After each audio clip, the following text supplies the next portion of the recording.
आप और authorized are. जी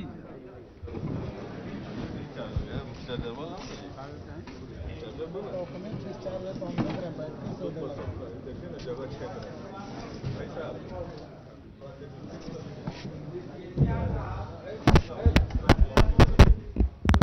हम लोग शुरू करेंगे, कुछ बोलेंगे आप?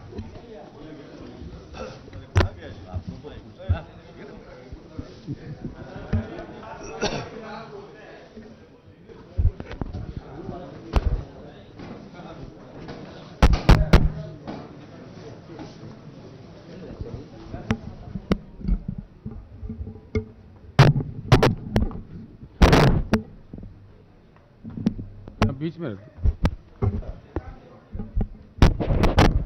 ठीक है बस थैंक यू।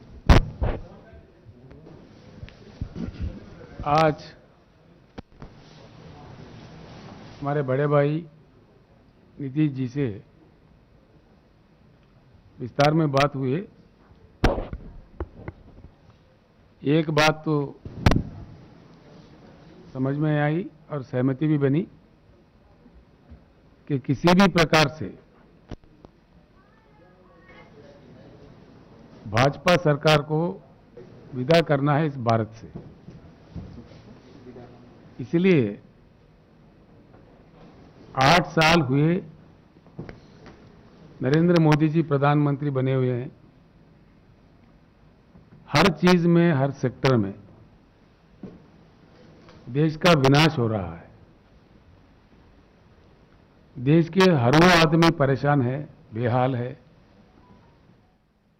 मैं आपसे भी अनुरोध करूंगा, आप लोग तो रोज मिलते हैं, नेता लोगों से पूछते हैं, सोचते भी है, लिखते भी है, हर चीज करते हैं। एक सेक्टर ऐसा हो जिसमें कोई सुधार आया हो इस देश में, किसी भी क्षेत्र में, किसी भी देश के भाग में या किसी भी सेक्टर में, in any of the sector of the country, वो चाहे पानी का हो, बिजली का हो, खेती किसानी का हो, दलित वर्ग का हो, पिछड़ा वर्ग का हो, महिलाओं का हो, किस चीज का सुधार हुआ है इस देश में? अगर किसी का भी सुधार हुआ होता तो देश का यह हालत नहीं बनता। डॉलर के प्रति रुपया का इतना गिरावट, मोदी जी से पहले 14 प्रधानमंत्री रहे, किसी भी समय इतना बुरा गिरावट नहीं हुआ जो आज हो रहा है। पहले ब्रेन ड्रेन होता था, हमारे पास मौके नहीं मिल रहे थे तो ब्रेन ड्रेन होता था, विदेश में लोग चले जा रहे थे, हमारे बुद्धिजीवी। आज जिस प्रकार का नीतियां बन रहा है उसको लेके कैपिटल ड्रेन हो रहा है, सारा ही पूंजीपति भाग रहे देश से। देश का बड़ा बुरा हाल हो रहा है। हम सब लोग गवाह है, 13 महीने किसानों को क्यों आंदोलन करना पड़ता है इस देश में।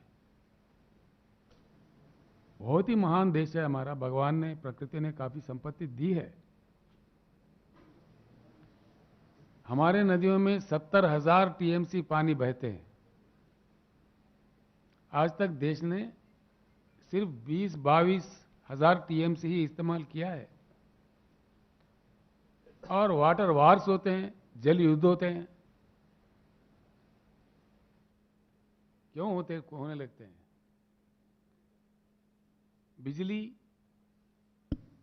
4 लाख मेगावाट के ऊपर बिजली की उपलब्धि देश में है, लेकिन देश को, किसानों को भी, आम लोगों को भी, उद्योगों को भी, हर किसी को भी बिजली के लिए तरसना पड़ता है।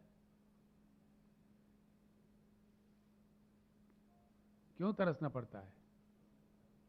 जिन चीजों की उपलब्धि है उनको भी लोगों के लिए किया नहीं जाता है। फिर क्या किया जा रहा है इस देश में?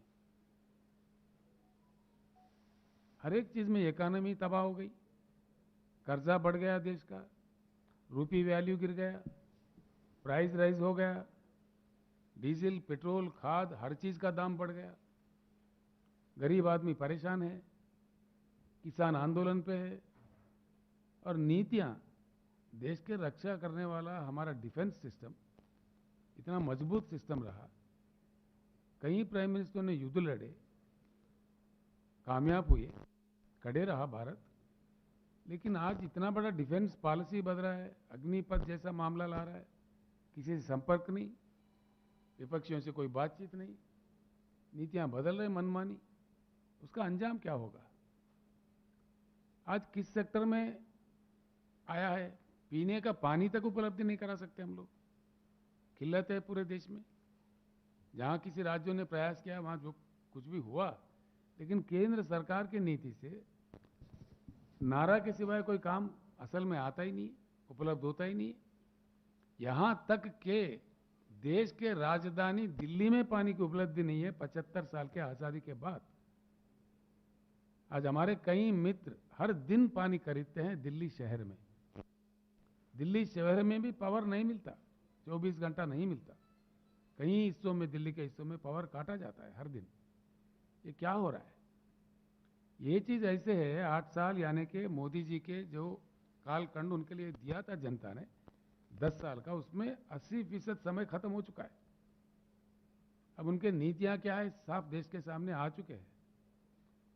उनका क्या कैपेसिटी है, क्या कैपेबिलिटी है, उनका चलाने का ढंग क्या है, देश को किस प्रकार से साथ लिए जा रहे हैं, ये सारे देश के सामने आ चुके हैं। आज मैं एक ही बात आपको कहना चाहूंगा, केंद्र सरकार के नाकामियों की वजह से आज काफी नुकसान हुआ देश का हर सेक्टर में। साथ ही साथ जो राज्य काम कर रहे हैं अपनी जगह अच्छा खड़े होकर काम कर रहे हैं, कुछ एक अलग नीति बना के फेडरल सिस्टम को पूरा खत्म करके FRBM एक्ट में तोड़ मरोड़ करके जो संसाधन मिलने चाहिए जो राज्यों के अधिकार में है उसके वो छीना जा रहा है। जो अपने आप विकसित होना चाहते हैं राज्य, जो जहां प्रयास हो रहा है उनको भी काटा जा रहा है। क्या वजह है इसका, क्या कारण है? कोई बताएंगे? जवाब है केंद्र सरकार के पास? एक तो ये है विकास का कोई नाम ही नहीं, सिर्फ नाराबाजी है। कौन सा एक नारा जो सफल हुआ देश में? 222 तक हर गरीब का अपना मकान होगा, ये मोदी जी का खुद का वादा है। क्या सफल हुआ? मिला सबको मकान? किसानों का आय डबल कर दिया जाएगा। किसानों का इन्वेस्टमेंट डबल हो गया, लागत डबल हो गया, आय कहां डबल हुआ? बेटी पढ़ाओ बेटी बचाओ, हर दिन रेप होते सौों के तादाद में। किस वर्ग का विकास हुआ, किसका रक्षा हुआ? और इसको, इन सब चीजों को छोड़ के एक दूसरी बहुत बड़ी खतरा बात, देश के लिए बहुत बड़ा खतरा ये लोग खड़ा कर रहे हैं, जो धर्म की बात को लेके लोगों को भावुक बना करके अपने चिल्लर पल्लर राजनीति लब्धि के लिए सारे देश को टूटा जा रहा है, तोड़ा जा रहा है। ये कहां तक सही है? इससे देश का कितना बड़ा खतरा बनेगा आगे चल के? देश का क्या होने वाला है? अंतर्राष्ट्रीय स्तर पर क्या होगा? हालात यहां तक बिगड़ रहा है कि विदेशों में हमारे दूतावास के प्रतिनिधि को बुला के माफी मांगा जा रहा है। ये कितनी बड़ी शर्म की बात है। इसके भलाई के लिए ये काम किया जा रहा है। आज जिस प्रकार से धर्म के नाम पे लोगों को तोड़ने का, समाज को तोड़ने का, एक अच्छे भारत को खराब करने का जो प्रयास हो रहा है, ये कहां ले जाएगा अपने देश को?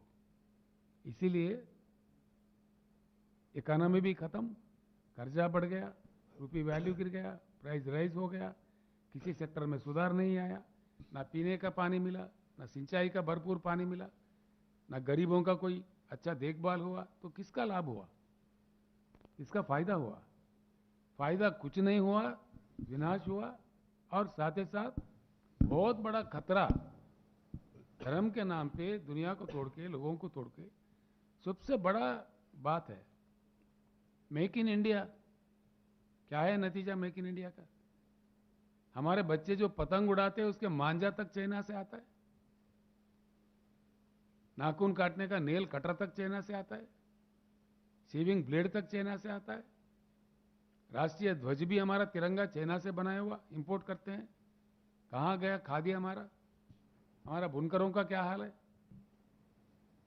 क्या हो रहा है? फिर मेक इन इंडिया किधर गया? उसका क्या नतीजा निकला? सही सवाल अगर हम अपने दिल से पूछे, हुआ कुछ नहीं है, विनाश ज्यादा हुआ है और आगे बहुत बड़ा खतरा इस देश के लिए खड़ा हो रहा है।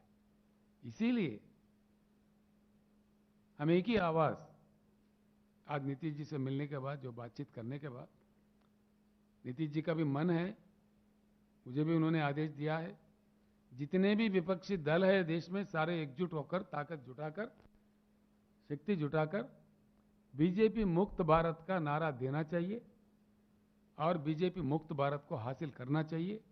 तभी देश फिर से खड़ा हो सकता है, आगे बढ़ सकता है, अंतर्राष्ट्रीय स्तर पर एक अच्छा अपना स्थान बना सकता है।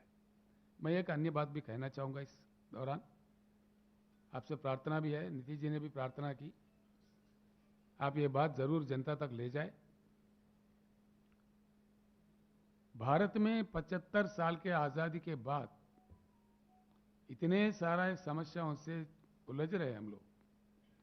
इस स्थिति से भारत को अगर निकलकर बाहर जाना है, कुछ ये अब तक रूटीन जो 75 साल में चलता आया है, उससे उठकर आउट ऑफ बॉक्स सोचना चाहिए। विशेषज्ञों का मानना है, ये मेरा बात नहीं है, अगर किया जाए तो भारत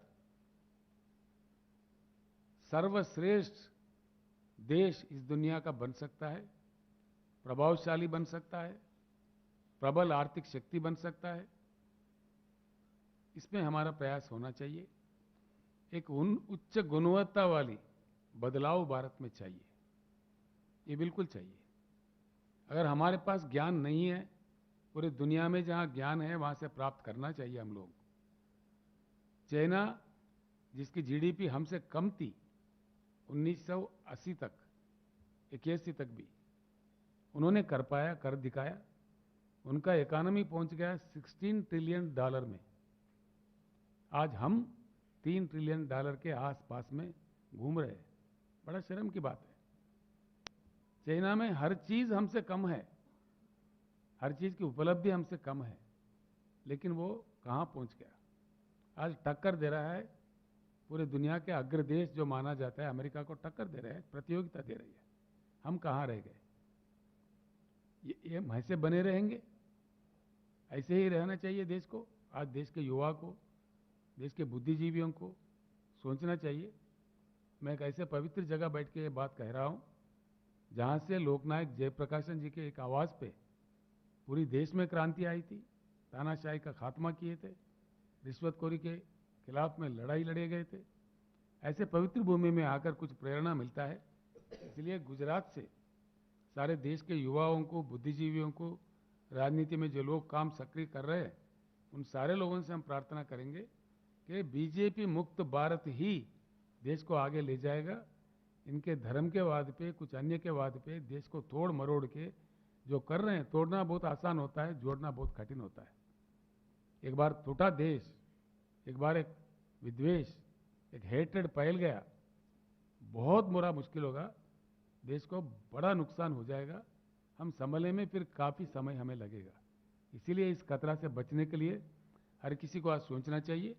इनके जो बहकाव है, झूठे वायदे हैं, झूठी बातें हैं और झूठा तरीका है, एक शर्म करने वाली बात है। भारत लोकतंत्र का मान्यता रखने वाला एक विशेष देश है, हमारा कोई प्रतिष्ठा है अंतर्राष्ट्रीय स्तर पर। आज कहा जा रहा है खुलेआम, देश को चलाने वाले सत्ताधारी पार्टी के अध्यक्ष खुद कहते हैं हम सारे पार्टियों का खात्मा करेंगे, एक पार्टी, सिर्फ एक पार्टी का तानाशाही लाएंगे। कहा तो ऐसा जा रहा है तिरंगा को नहीं उड़ाइएगा, कहा शायद झंडा उड़ाइएगा अपने घरों पे, और वो लोगों का कुछ पकड़ने वाला नहीं है। ये तो देश के साथ गद्दारी हुआ, राष्ट्रीय ध्वज के साथ गद्दारी हुआ। वो लोग खुलेआम बयान देते जा रहे हैं। क्यों केंद्र सरकार चुप्पी साध रही है? क्या कारण है इसके पीछे? और आज जिस प्रकार के दंगे कराए जा रहे हैं, जिस प्रकार के एक सहिष्णुता हमारे देश में बना हुआ था, जिसके प्रति हमारा देश का बड़ा मान्यता था, जो हमारे राष्ट्रपिता है महात्मा गांधी जी ने अपने आप को नहीं कहा राष्ट्रपिता, सारे देश ने माना है, सर पे लिया है। ऐसे राष्ट्रपिता का अपमान किया जा रहा है कितने गंदे तरीकों से, और हम सब लोग चुप्पी साधे हुए हैं। ये कहां ले जाएगा देश को? क्या हम अपने दादा परदादा का अपमान करेंगे, अपने खानदान का अपमान करेंगे? ये किसी देश में होता है? ऐसा नहीं होना चाहिए। ये कहां ले जाएगा भारत को? आगे तफ्ता को हम क्या सिखा रहे हैं? ऐसे भारत किसको चाहिए? और इनके प्रति कोई मतलब कुछ हुआ है, इनका कोई काम है, इनका कोई योगदान है, फलाने सेक्टर में कुछ हुआ है? किसमें सुधार हुआ जी? बातों के सिवाय कोई काम है ही नहीं। जब ये विपक्ष में थे, गला पाड़ पाड़ के जिन बातों कह रहे थे, जिन बातों का विरोध कर रहे थे, आज वही बात ये अमल कर रहे हैं। Complete privatisation totally. LIC को क्यों प्राइवेट कर रहे हैं जी? दुनिया का बहुत बड़ा इंश्योरेंस कंपनी है, सक्षम कंपनी है, सक्रिय कंपनी है, करोड़ों जनता का इस देश का बहुत प्यारा कंपनी है। उसको क्यों काटा जा रहा है, क्यों बेचा जा रहा है? पोर्ट भी बेचते, एयरपोर्ट भी बेचते, रेल भी बेचते, क्या बचेगा देश के लिए? इनका योगदान क्या है? ये बेचने में लगे हुए हैं। आखिर एक ही नारा बचा है, बेचो इंडिया। सब बेच दो, सुबह बेच दो, सुबह प्राइवेट कर दो, फिर क्या बचेगा देश को? बेच बेच के हमें जाना कहाँ है, पहुंचना कहाँ है? दुनिया में हमारे क्या जगह रह जाएगा?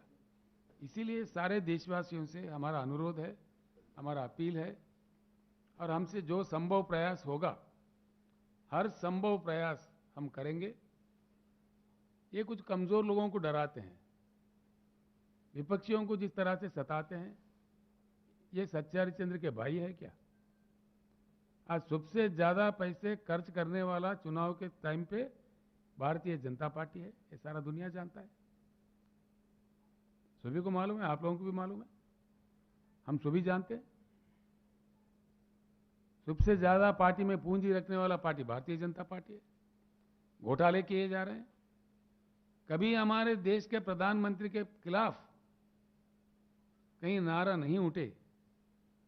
प्रधानमंत्री जब श्रीलंका गए, श्रीलंका में साफ बताया, वहां के लोगों ने उनके पार्लियामेंट्री कमेटी के सामने बयान दिया है कि भाई इन्होंने अपने मित्र को, एक छोटे मोटे शाहूकार को कॉन्ट्रैक्ट देने के लिए श्रीलंका पे दबाव लाया है। वहां के युवा प्लेकार्ड लेके खड़ा हुआ है वहां के रोडों पे, ये सारे दुनिया के सामने है। कितना अपमान होता है देश का इसका, कितना भारी हमको चुकाना पड़ता है।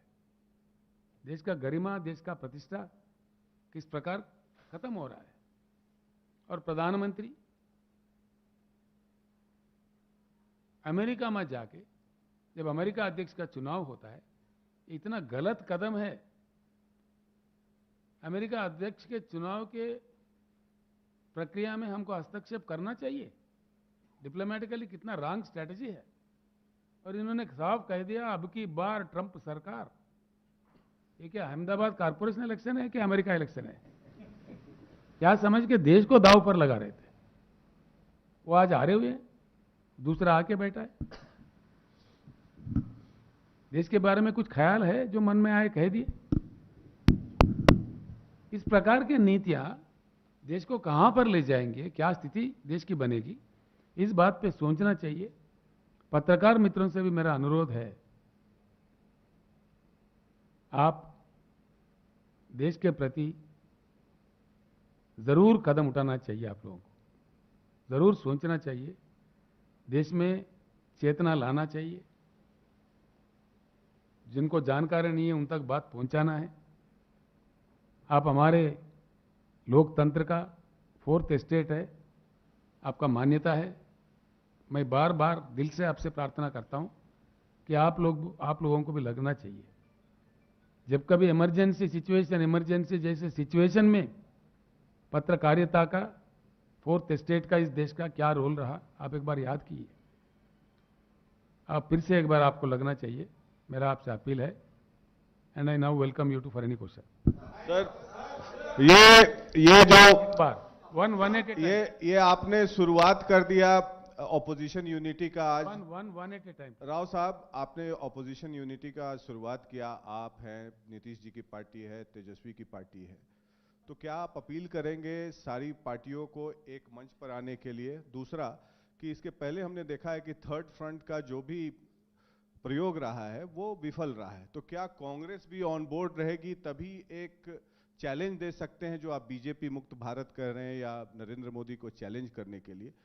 और क्या उसकी अगुवाई नीतीश कुमार के हाथ में आप लोग दे सकते हैं या कोई और अन्य नेता होगा, क्योंकि नेता तमाम है? एक ही बात आपको मैं जवाब देना चाहूंगा, हम जो इस बात में एकजुट है इसको लेके हर संभव प्रयास करेंगे। कुछ ही दिनों में आपको इसका नतीजा देखने को मिलेगा।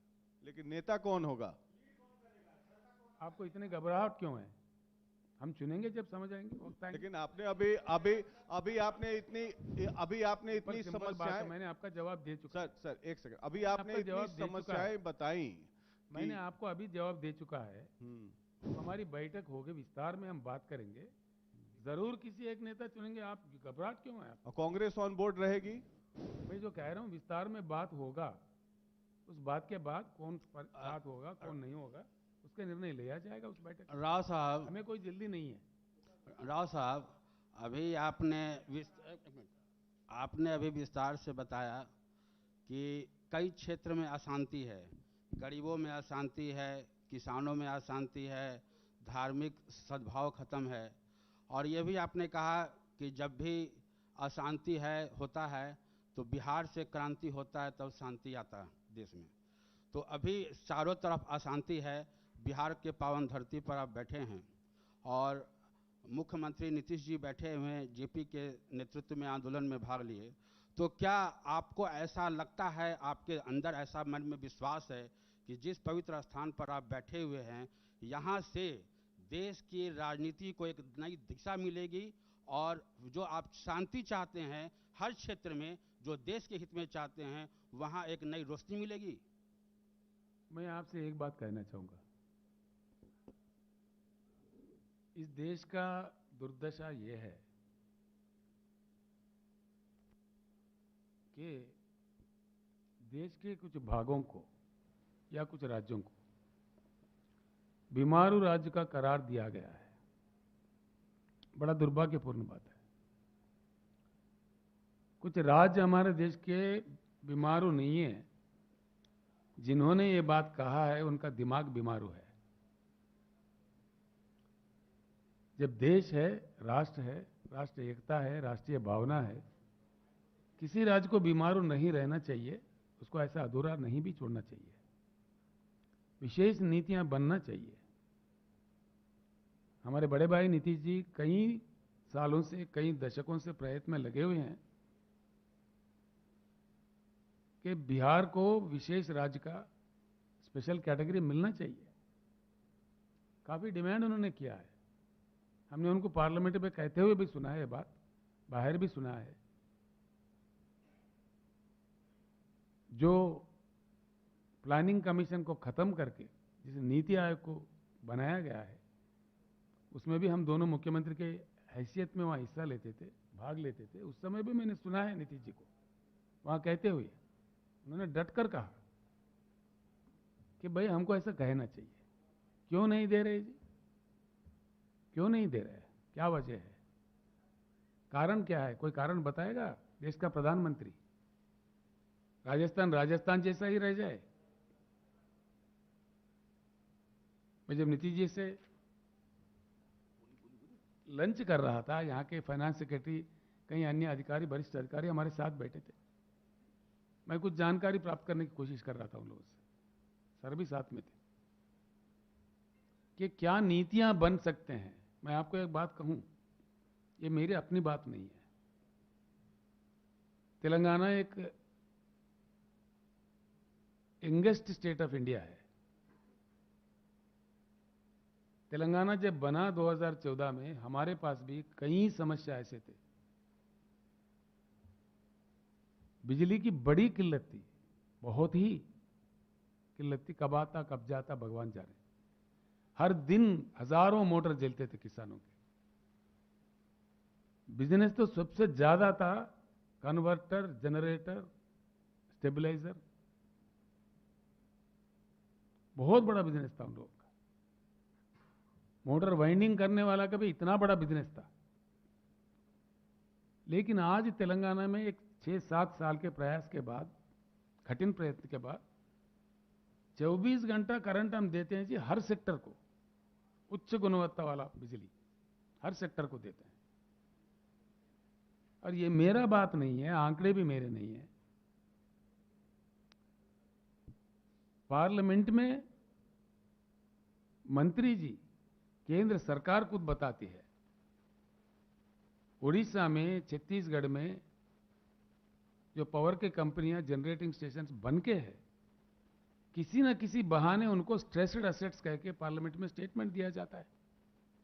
30,000 मेगावाट क्षमता रखने वाले कारखाने जो बटन दबाने पर बिजली दे सकते हैं, एनसीएलटी, किनसीएलटी, पिनसीएलटी, एक बुरे बुरे नीतियों के अनुसार वो फंस गया है।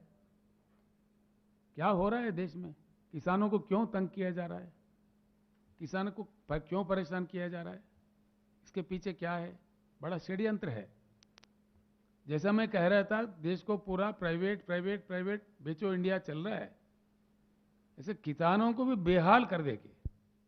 उनकी पैदावारी नहीं खरीदेंगे, सही नाम नहीं देंगे, किसान के साथ झूठे वायदे करेंगे, इनकम डबल करेंगे, छोड़ देंगे।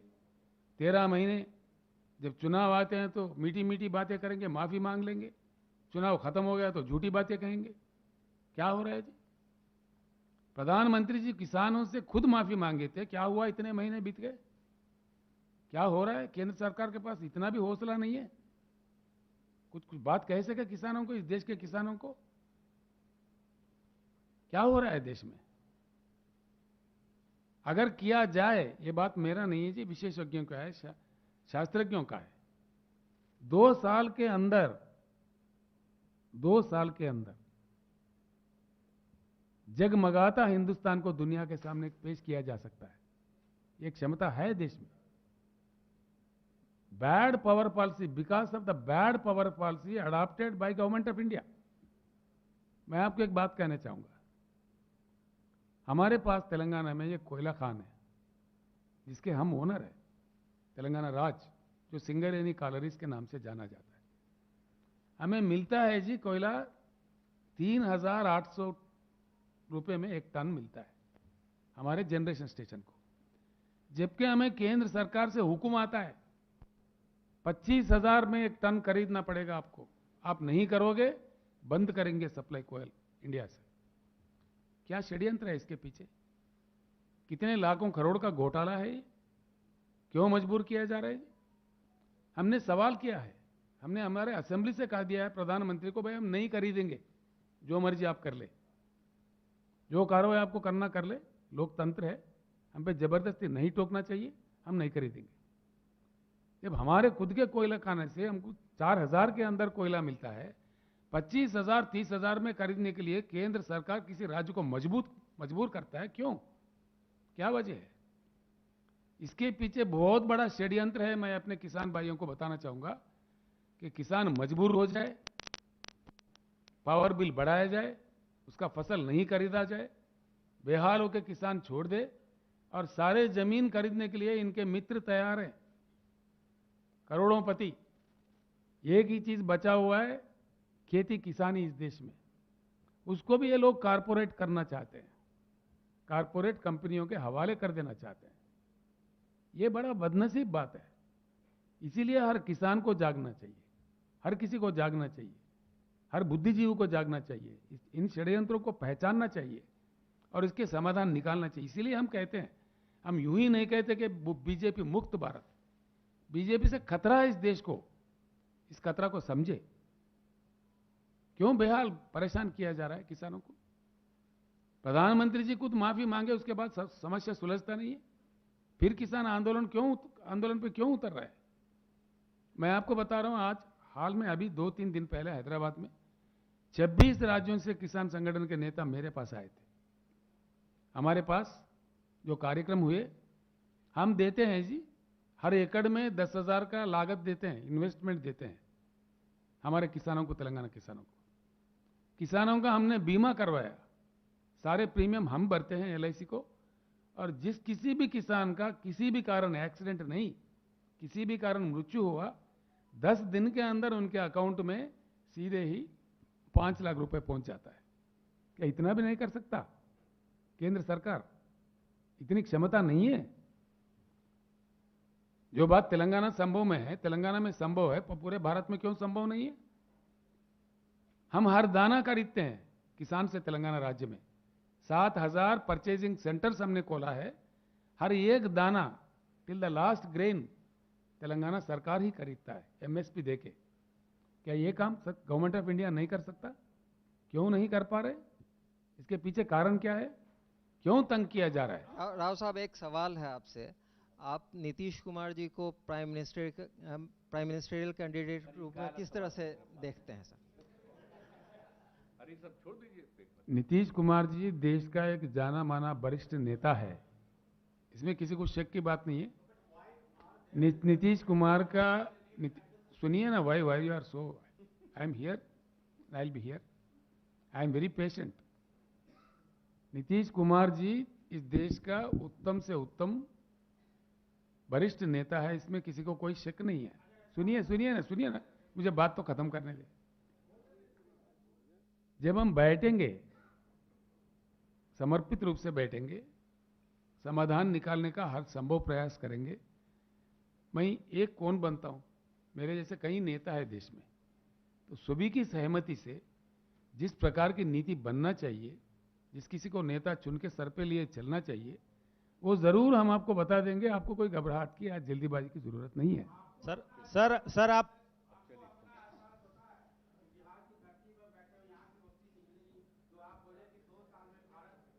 सर आप संपूर्ण भारत में विपक्षी एकता की बात आप कर रहे हैं सर। देखो, कह रहे हैं कि संपूर्ण देश में संपूर्ण विपक्ष की एकता की बात आप कर रहे हैं। जी क्या है? तो आप जिनको हराने की बात कह रहे हैं कि मैं नहीं सुना जी। सर आपने कहा कि पूरे देश में संपूर्ण विपक्ष को हम एकजुट करेंगे, संभव प्रयास करेंगे, और 2024 में जिनको हराने की बात कर रहे हैं तो मैंने कहा प्रयास करेंगे। ठीक है सर, उसी प्रयास लोग में हमारे साथ मिलके आएंगे, मिलके चलेंगे। आप जो नहीं आएंगे उनको छोड़ के जिनको चलेंगे। 2024 में हराने की बात कर रहे हैं उनके पास एक चेहरा है। चेहरे के सवाल पे आप कह रहे हैं कि हम बैठकर वार्तालाप करेंगे, उसमें एक चेहरा निकलेगा। बिल्कुल। क्या ऐसी स्थिति बनती है तो KCR साहब नीतीश कुमार जी का नाम प्रपोज करेंगे? ऐसा देखिए, मैं कौन होता हूँ? मैं कहूंगा तो कोई विरोध करे? नहीं, मैं कहूंगा तो कोई विरोध भी करेगा। नहीं, आप क्यों जल्दीबाजी कर रहे हैं? हमको बैठने दीजिए, बात तो करने दीजिए। नहीं, सर इस पूरे प्रक्रिया में बैठा हुआ हूँ, आप भी बैठिए आराम से।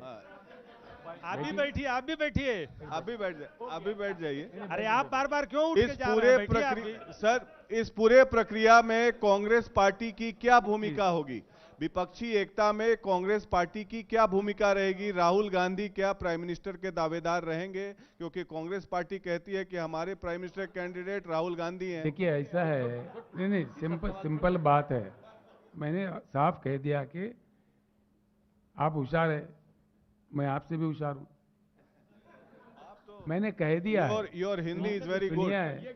भैया बहुत अच्छी है। मैंने बता दिया है। आप बैठिए। मैंने उनका नाम लिया तो नहीं, आप बैठ जाइए। ऐसा है, हम जरूर बैठेंगे। भाजपा के जितना विरोधी दल है इस देश में, उनको सब एकजुट करने की हर संभव प्रयास हम करेंगे। ठीक है? इसके बाद में बैठक में सर्वानुमति से, सर्वसहमति से जो बात निकल कर आती है वो विस्तार रूप में हम आपको बताएंगे। विकास बिना ब्राह्मण के कोई शादी होता ही नहीं है। Sir last question from CNN News 18 हो ही नहीं सकता। Sir last question from CNN News 18 sir. एक मिनट बताइए। बोलने दीजिए सर। बैठिए। सर राव साहब अतिथि हैं, बोलने दीजिए। आप बैठिए ना। Last question sir, last question. बैठिए please. Sir last question KCR sir. नहीं, निधि जी बैठिए ना please. KCR sir last question. कह रहे हैं कि सबको अपोजिशन को यूनाइट करने की कोशिश हम लोग करेंगे, तो हम लोगों की राय है, बात है, सबको मिलके करेंगे। Sir, क्या अभी क्या पूछ रहे हैं कि क्या हो? sir, one question from sir. One question, one last question, sir. इतना अच्छा आपको बोल दिए। Sir, you have been criticizing Gujarat model all the time and boasting about your Telangana model. Could you please elaborate on that? And also, will there be involvement of farmers in this front that you are talking about? देखिए ऐसा है, बैठिए ना sir. नहीं बैठिए बैठिए, नहीं palsy बता देते, नहीं सब बैठिए ना, पालसी नहीं राजनीति छोड़िए, पालसी बता। गुजरात मॉडल जिसका आपने बात कहा है वो 100% फ्लॉप मॉडल है, 100%।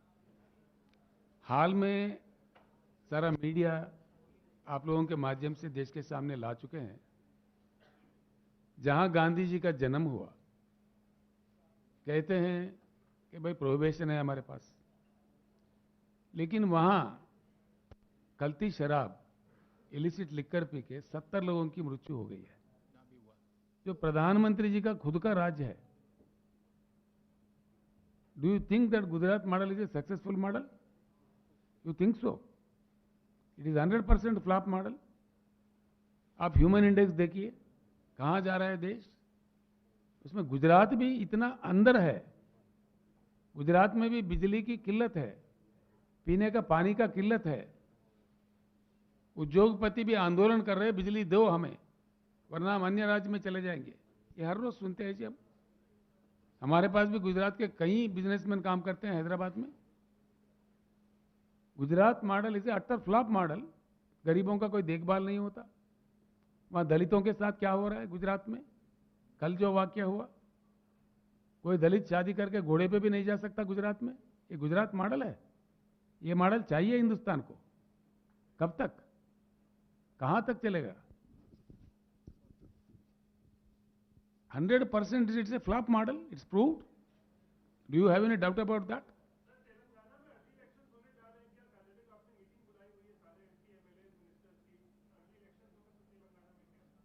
मैं कोई ज्योतिष नहीं हूं जी।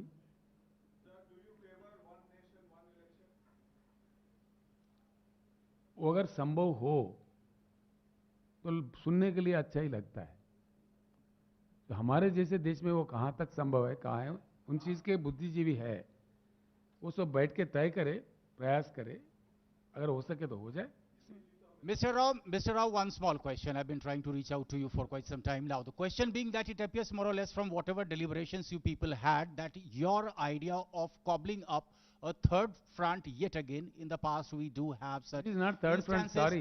It is not third front. Why Let's are you not call naming it third front. Why you are naming it as a third front? No. We Okay, have fine. never, Just we have delete never, the never, part third we front. have never named An it. alliance. Let's call it an alliance. Main front. Why are you? Okay, main front.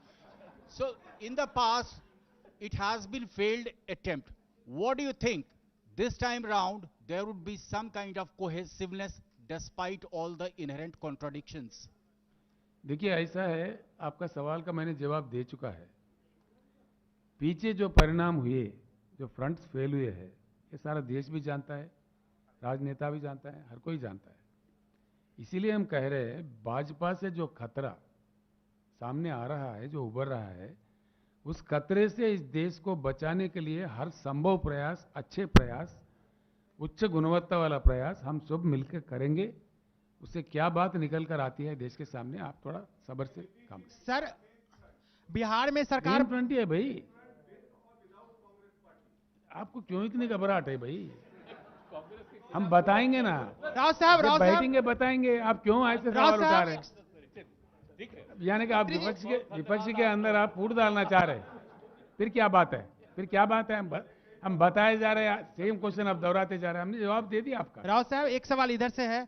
Bihar में सरकार बनते ही जिस तरीके से यहाँ पे केंद्रीय agency का छापे पड़ रही है, कई सवाल जो हैं उप मुख्यमंत्री तेजस्वी यादव हैं, वो भी सीबीआई, ईडी, आईटी पे उठा रहे हैं। आपका क्या कहना है इस पे? देखिए, जिस प्रकार विपक्षी दल के नेताओं के ऊपर हमले हो रहे हैं, फर्जी भी है, झूठे भी है, बहुत सारे सताने के लिए राजनीतिक कारणों से किया जा रहा है, ये सारा देश जान गया है।